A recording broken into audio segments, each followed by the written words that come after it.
Hello friends, कैसे हैं आप लोग। आई होप कि आप लोग अच्छे ही होंगे। मेरा नाम है संदीप कुमार और आप देख रहे हैं BSc ऑनलाइन एजुकेशन। तो आज का हमारा पार्ट 3 पॉलिटिकल साइंस का होने वाला है 12th का। तो वीडियो अच्छी लगती है तो लाइक कीजिए और सब्सक्राइब कीजिए हमारे चैनल को और बेल आइकन को दबाना मत भूलिए, क्योंकि बेल आइकन दबाइएगा तभी हमारा लेटेस्ट वीडियो आपके पास जल्द से जल्द आ सकता है। और प्लीज़ मेरा वीडियो पूरा देखिए, तभी आपको कुछ समझ में आ सकता है। चलिए वीडियो को स्टार्ट करते हैं।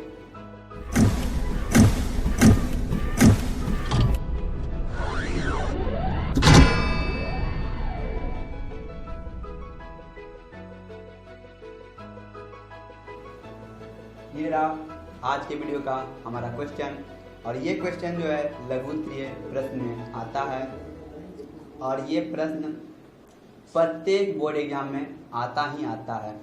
तो चलिए क्वेश्चन की ओर। क्वेश्चन कहता है, भारत का संविधान 26 जनवरी 1950 ईस्वी को लागू क्यों हुआ। जैसा कि हम लोग जानते हैं कि भारत का संविधान 26 नवंबर 1949 ईस्वी को बनकर तैयार हुआ था। कब हुआ था? 26 नवंबर 1949 ईस्वी को बनकर तैयार हुआ था और लागू कब हुआ? 26 जनवरी 1950 ईस्वी को। कब? 26 जनवरी 1950 ईस्वी को लागू हुआ। अब सवाल है, लागू क्यों हुआ 26 जनवरी को? क्योंकि पंडित जवाहरलाल नेहरू ने, कौन? पंडित जवाहरलाल नेहरू ने दिसंबर 1929 के लाहौर अधिवेशन में पूर्ण स्वतंत्रता की मांग पास करवाया था। कब करवाया था? दिसंबर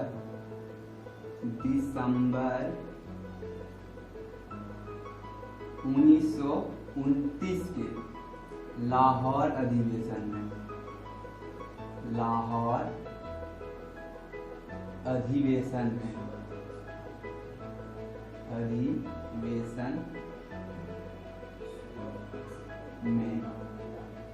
दिसंबर 1929 के लाहौर अधिवेशन में पंडित जवाहरलाल नेहरू ने पूर्ण स्वतंत्रता की मांग को पास करवाया था। और पहली बार 26 जनवरी 1930 ईस्वी को स्वतंत्रता दिवस मनाया था। कब मनाया था? 26 जनवरी 1930 ईस्वी को। 26 जनवरी 1930 ईस्वी को पहली बार भारत में स्वतंत्रता दिवस मनाया गया था। और उसके बाद प्रत्येक 26 जनवरी को कांग्रेस सरकार ने, किस सरकार ने? कांग्रेस सरकार ने प्रत्येक 26 जनवरी को स्वतंत्रता दिवस मनाना शुरू कर दिया। लेकिन भारत कब आज़ाद हुआ? 15 अगस्त 1947 ईस्वी को। कब हुआ? 15 अगस्त 1947 ईस्वी को। इसलिए इस पवित्र दिवस को यादगार बनाने के लिए 26 जनवरी को यादगार बनाने के लिए इसी दिन लागू किया। किसको? भारतीय संविधान को 26 जनवरी 1950 ईस्वी को। क्यों लागू किया? क्योंकि इसकी ये जो पहली बार जो स्वतंत्रता दिवस मनाया था, इसी को यादगार बनाने के लिए नेताओं ने सोचा कि हमें इस दिन हमारा भारतीय संविधान को लागू करना चाहिए। और उसी के यादगार बनाने के लिए गणतंत्र दिवस प्रत्येक 26 जनवरी को मनाते हैं। ठीक, समझ में आ गया? भारत का संविधान 26 जनवरी 1950 ईस्वी को क्यों लागू हुआ। तो चलिए अब नेक्स्ट क्वेश्चन की ओर। ये रहा हमारे वीडियो का दूसरा क्वेश्चन, जिसका नाम है, राज्य पुनर्गठन आयोग की स्थापना कब और कैसे हुई थी। पहले जान लीजिए राज्य पुनर्गठन आयोग की स्थापना कब हुई थी। इसकी स्थापना 1955 ईस्वी में हुई थी। कब हुई थी? 1955 ईस्वी में। 1955 में कुछ किताबों में 1953 ईस्वी भी दिया गया है। ठीक, तो 1955 ईस्वी में इसकी स्थापना हुई थी और 1953 ईस्वी में आंध्र प्रदेश को तेलुगु भाषा के आधार पर उसे नया राज्य का दर्जा दिया गया था। लेकिन 1955 ईस्वी में राज्य पुनर्गठन आयोग की स्थापना हुई थी। अब कैसे हुई थी इसके बारे में जान लेते हैं। तो पहले जान लेते हैं राज्य पुनर्गठन आयोग के अध्यक्ष कौन है। राज्य पुनर्गठन आयोग के अध्यक्ष हैं फजल अली और इसके 2 और अन्य सदस्य हैं। कौन कौन? फजल अली और 2 अन्य सदस्य। लिख देते हैं अध्यक्ष।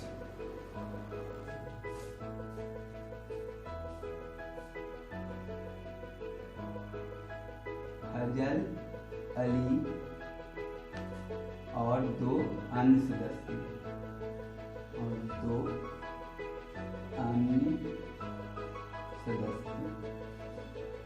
इसके अध्यक्ष। राज्य पुनर्गठन आयोग के अध्यक्ष फजल अली और 2 अन्य सदस्य थे। अब सवाल है राज्य पुनर्गठन आयोग की स्थापना कैसे हुई थी।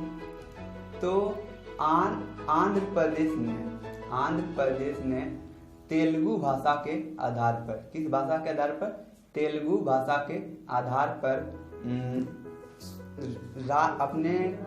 अपने राज्य को नया बनाने का प्रस्ताव मांगा था। तो सरकार ने यह पास नहीं किया। तो आंध्र प्रदेश के एक नेता थे श्री रामुलु प्रसाद सिंह।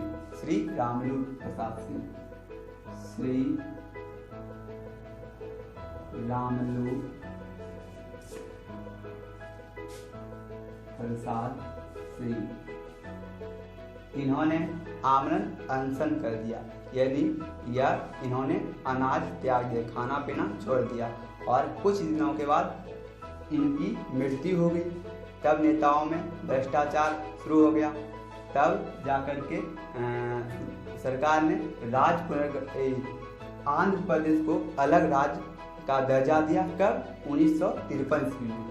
1953 ईस्वी में इसे आंध्र प्रदेश को पहली बार नए राज्य का दर्जा दिया था। यही 1953 ईस्वी में हुआ था और यही 1953 को कुछ किताबों में राज्य पुनर्गठन आयोग की स्थापना को बताया गया है। लेकिन 1955 में इसकी स्थापना हुई थी। तो आंध्र प्रदेश को नया राज्य का दर्जा दे दिया। तो इसी को देखकर और सब राज्यों ने अपने को नया राज्य बनाने का वो लोग भी प्रस्ताव मांगने लगा। वो लोग भी अपने नए राज्य को मांगने लगा कि हमें भी नया राज्य बनना चाहिए। तो इसी को देखकर सरकार ने राज्य पुनर्गठन आयोग की स्थापना 1955 ईस्वी में की। समझ में आ गया? 1955 ईस्वी में राज्य पुनर्गठन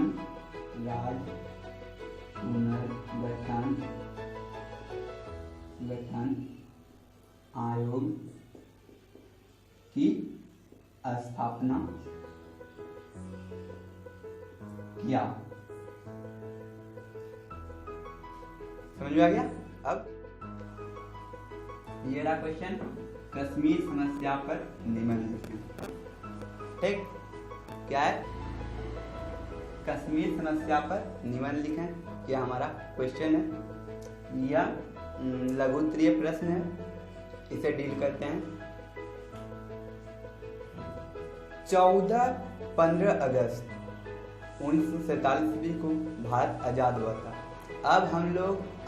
मैंने यह 14 और 15 अगस्त इसको क्यों कहा? क्योंकि ना ही उस दिन 14 अगस्त था ना ही 15 अगस्त, यानी 12 बजे रात को आज़ाद हुआ था भारत। कब हुआ था? 14-15 अगस्त, इसलिए हम बोले 14-15 अगस्त। और पाकिस्तान में 15 अगस्त यानी स्वतंत्रता दिवस 14 अगस्त को मनाया जाता है और भारत में 15 अगस्त को मनाया जाता है। क्यों? क्योंकि 12 बजे रात को हुआ था देश आज़ाद। देश जब आज़ाद हुआ था तो अंग्रेज जाते जाते भारत को 2 भागों में बांट दिया, भारत और पाकिस्तान। भारत और पाकिस्तान का दोनों का तनाव का एक कारण है कश्मीर की समस्या। कश्मीर की समस्या, कश्मीर जो था दोनों देश कश्मीर को अपने में मिलाना चाहता था। भारत कहता था कश्मीर मेरे में आएगा, तो पाकिस्तान कहता था कि कश्मीर मेरे में आएगा। तो कश्मीर के राजा हरि सिंह से पूछा गया कि तुम किससे मिलना चाहते हो, तो वह बोला कि हम किसी से नहीं मिलना चाहते हैं, हम अकेले एक देश नया बनाना चाहते हैं, मैं अकेले एक नया देश बनना चाहता हूँ, यही उसका जवाब था। तो 27 अक्टूबर 1947 ईस्वी को 27 अक्टूबर 1947 ईस्वी को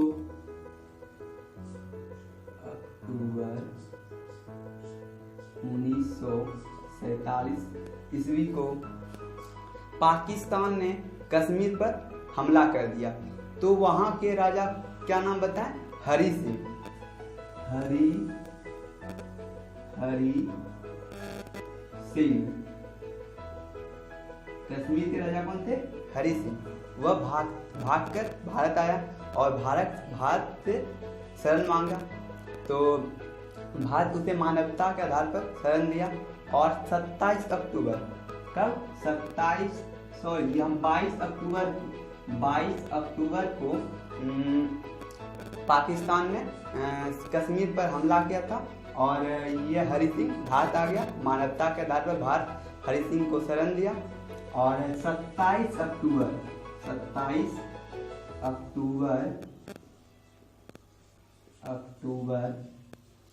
1947 को हरि सिंह से भारत ने बॉन्ड पेपर पर हस्ताक्षर करवाया। तब जाकर के भारत ने अपना सैनिक कश्मीर में भेजा और पाकिस्तानी सैनिक को मारकर भगाया।